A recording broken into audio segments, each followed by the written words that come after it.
smell that? It's that time of year again, isn't it? Happy Halloween, everyone! 2 days from Mischief Night, which gives us enough time to talk about my favorite horror game, The Suffering, and how clinically underrated it is as an action shooter. So, what is The Suffering? Well, The Suffering is a third and first-person hybrid horror game developed by Surreal Software and published by Midway Games, yes, that Midway Games, to the PS2 and Xbox in early 2004. In mid-2004, Encore published the PC port in the US, while Zoo Digital published it in Europe.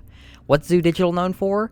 You'd never guess this. M&M's kart racing on the Nintendo Wii. The Suffering was met with pretty good reviews, oddly enough. When it came out, critics said the horror aspect wasn't delved into enough, but it was marketed as an action horror and not a survival horror, similar to the likes of Resident Evil or Silent Hill. In 2005, a sequel was released titled The Suffering: The Ties That Bind. Well, what's the story? Well, you play as Torque, a death row inmate on Carn Island, a prison just off the shore of Maryland, and you're about to be executed when suddenly something incredibly unexpected happens. This sounds a little familiar, doesn't it? Well, instead of being forced to produce snuff films by a rich snob Hollywood director, an earthquake strikes the prison and unleashes all of the supernatural monsters and enemies that were previously trapped. Each enemy in the game is represented by a specific execution method. Slayers are decapitation, marksmen are firing squad, mainliners are lethal injection, noosemen are hanging, obviously, burrowers are buried alive, and the other enemies are events from the island's history, such as Festers being slave traders and Infernas representing the witch trials where 11 young girls were burned to the stake. Hermes, one of the asylum staff, is one of the major antagonists, and he represents the gas chamber. Before we begin, did I mention that we had a Discord server? I believe I did previously, however got nuked since. The link's on screen and in the description. If it's not, check the pinned comment and we'll have it there. It's ran by me and I'd love to have you hop in and give some suggestions on how to improve my videos or what games I should cover. I'll be posting sneak peeks of my own videos before they release and giving updates so I'm not in the dark after a month. And finally, before we begin, did I mention that only 0.6% of you are subscribed?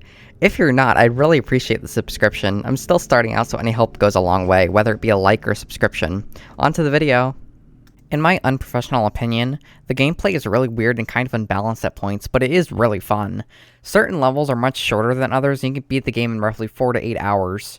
The first level, you're given a shiv as your main weapon, and soon you reach a guard, which you can either kill him to get his revolver, or wait a few minutes for him to die and steal it that way.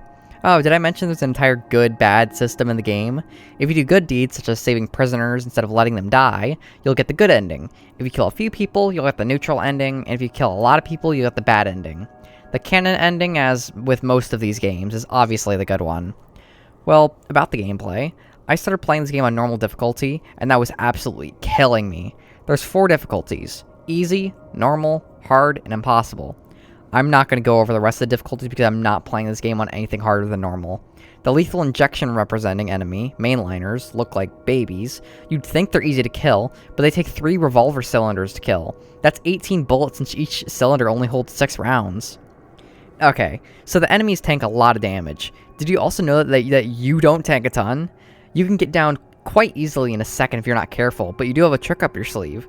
Torque can transform into a monster that can do different attacks, which is really cool. Only problem is you can't heal while transformed, and it's effectively useless against mainliners since they throw lethal injection syringes, which transforms you back into human Torque. You can only activate it once your insanity meter has reached full, but the second you transform it begins draining. If you don't transform when it runs out, you'll slowly die.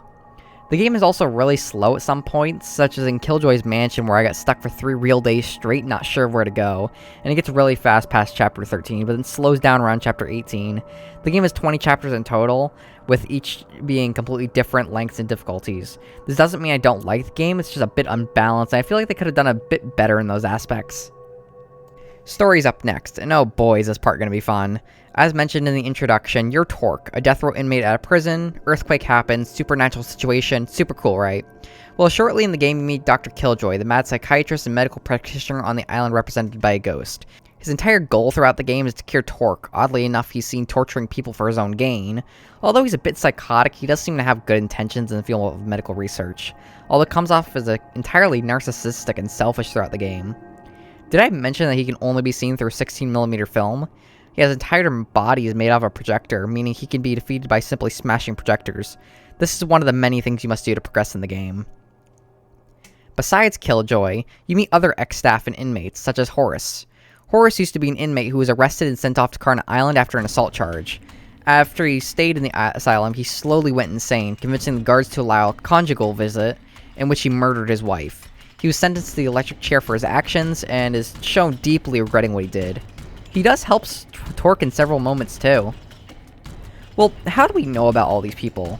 That's due to Clem. He's an elderly inmate who escaped the prison right before the earthquake. After the event, he built himself a makeshift raft and defended himself with Molotov cocktails. He wrote the entire journal entries that allows you to view information about each of the malefactors that attack you on the island. So, we know where the journal entries came from, but where did the main enemies? We actually know due to one of the inmates and one of the guards we talked about during the good ending. If you help these people, they talk about the island. Abbott State Penitentiary was built in 1942 as a military base and prisoner of war camp for German soldiers under the name Fort Malson. It was staffed by 250 soldiers and held over 1,000 prisoners, although the fort was eventually condemned after the war and changed to Abbott State Penitentiary after the Maryland Department of Public Safety and Correctional Services took over, rebranding and marking off several historical locations by using the inmates' labor to mine quarry rocks, which would then be used to work on the prison itself. Abbott has a really notorious reputation for being incredibly dangerous to be at, with guards that are violent and prisoners that riot. There have been a turnover of 8 in 15 years, and 6 full-scale riots in 20 years. Many correctional officers quit the second they receive word they're about to be transferred to Abbott State Penitentiary. Most capital punishment and death sentences are carried out here, with many people protesting that they get rid of the death penalty on Abbott. Due to the fact it's an island, they don't have an easy way to get over to the prison, making their efforts mostly useless. They used to electrocute people along with using the gas chamber, however they decided to stick to only continuing lethal injections as of recent. One of the executioners at Abbott was named Herms Height, who loved the gas chamber on inmates. He was a definite psychopath who rambles about how he loved his job and his services weren't utilized enough because they didn't bring him enough people to execute. After killing many people over decades, he eventually took his own life by going into the gas chamber himself, and he haunts the asylum as a ghost.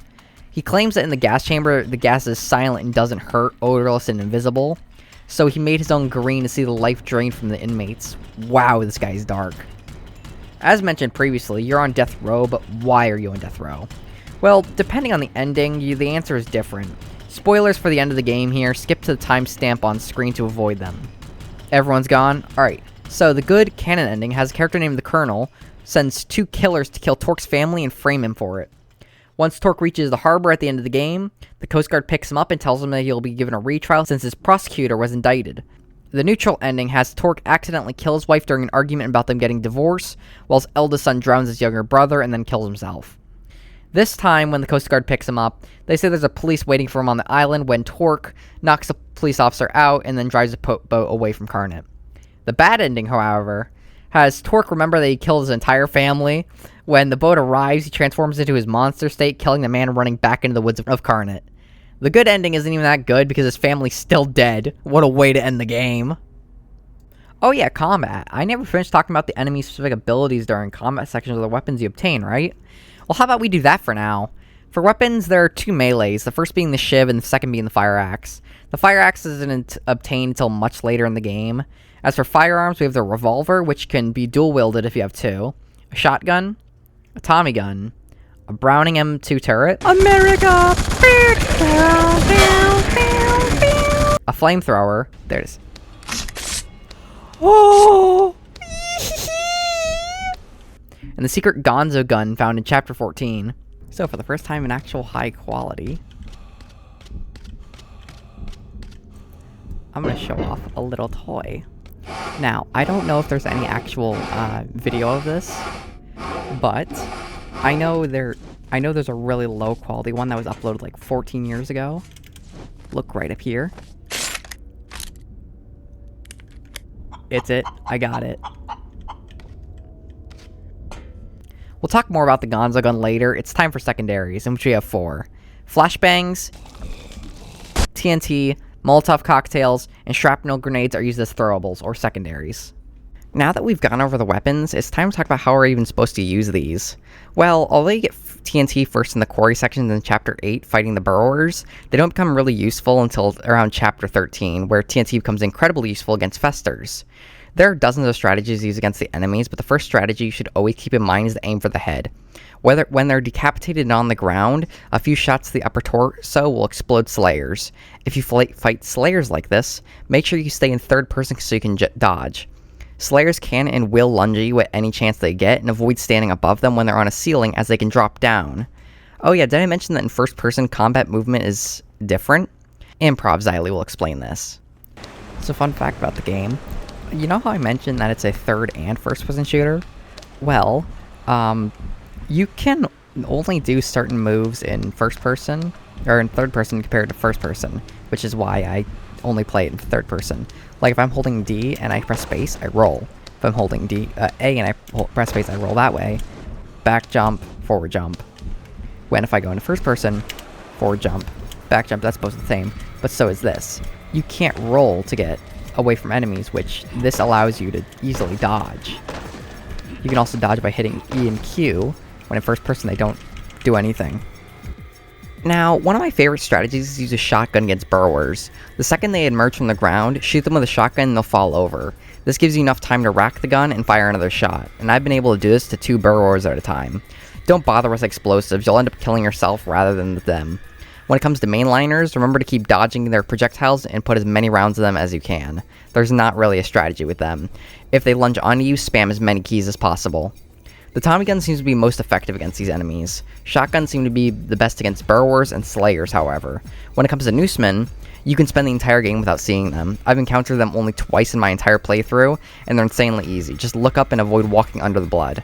Just ignore them and they don't kill them. Since multiple noosemen can come out of the same spot, they'll just infinitely respawn. The final few enemies are some of the hardest. Marksmen are up next, who aren't terribly hard to deal with, about a 7 out of 10 in terms of difficulty. Make sure to aim for the head. Tommy gun and shotgun seem to be the best against them. If you have access to one, always use the Browning M2 against them.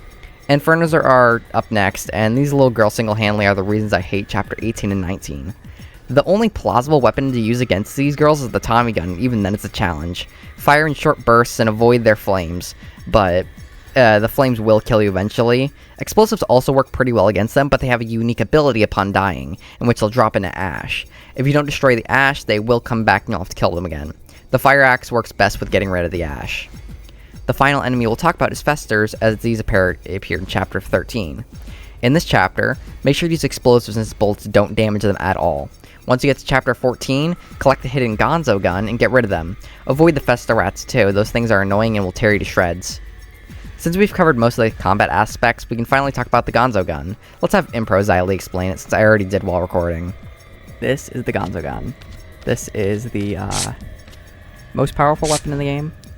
Kind of. It only has 20 rounds. Uses the same ammo as Revolver, I believe. But it will one-hit anything in the game. It is absolutely broken. As demonstration, the Gonzo gun's amazing. Ow.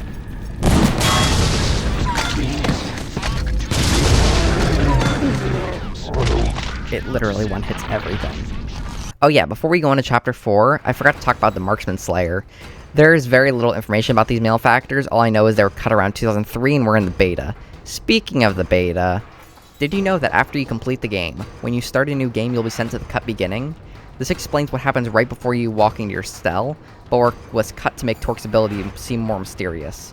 I think it's a cool detail, but that's just my opinion. There's also censorship in the European and German versions of the game. When you ride alone, you ride with Hitler?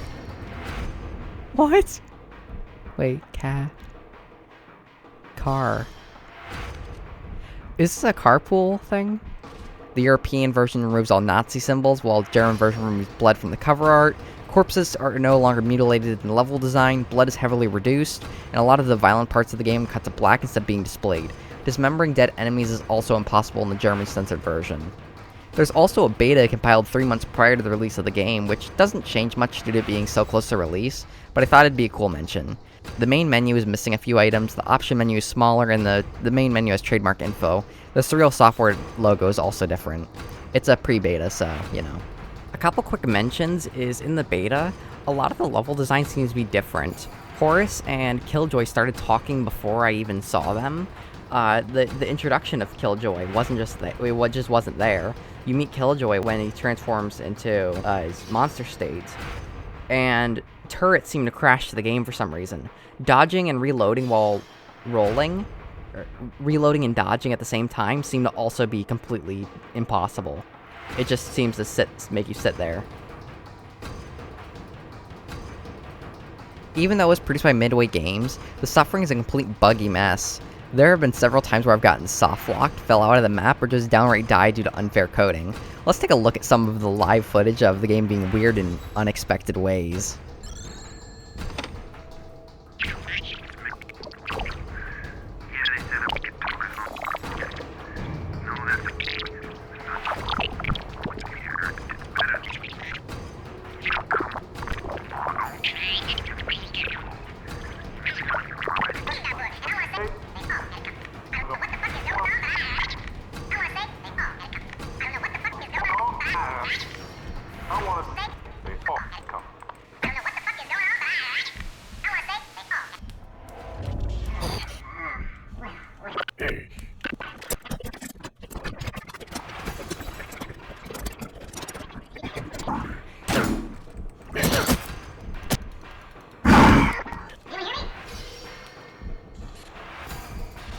What was that?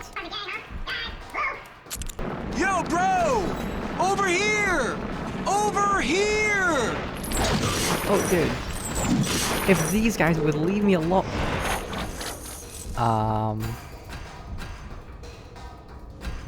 I don't think those guys are gonna leave me alone now.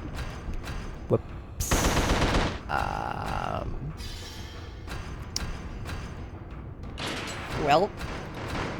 Well, now that we got that out of the way, it's time for the final analysis.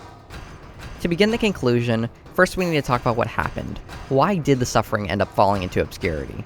Well, I believe it was for a few reasons. One of the most notable aspects of the game being it's not so popular because it was trying to be both action and horror, without fully having an idea on what they should do for either. It's scary, no doubt about it, but it's also really hard on the action sequences, which kind of breaks it up a bit. The story and voice acting is amazing for what it is, but the gameplay did take a bit of a hit due to the two genres clashing. I also believe their main issue is oversaturation, since the game released about 3 months after Manhunt, a similar game and one I'm very knowledgeable in. I think if Manhunt released later than Suffering, people would have talked about the Suffering more. The game is graphic and bloody, worse than Manhunt I'd say, but it was overshadowed by the release and eventually fell into obscurity. Both games were released on the same platforms around the same time, yet the Suffering fell off because it came out later. I really hope you enjoyed the video. I sure enjoyed making it.